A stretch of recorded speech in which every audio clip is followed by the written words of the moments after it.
Pwede pa kisusi yung bibig mo. Kung merong kailangan isusi, ipadlock at itali ng barbed wire, yan ang yung panty mo! Huwag mo ako sisisihin kung hindi ka na mahal ng asawa mo!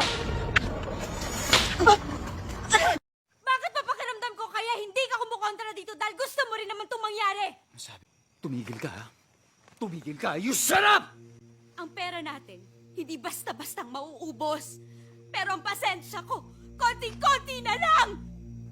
Mas makasalanan ka! Ikaw dasal ka ng dasal, simba ka ng simba, pero ang itim-itim ng budhi mo!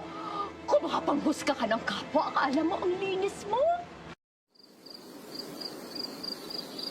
Are you in position? Yes, boss. Yung babaeng nakapula. Siya ang nag-iisa kong anak. Protektahan mo siya sa lahat ng panahon. Understood? Hello? Hello?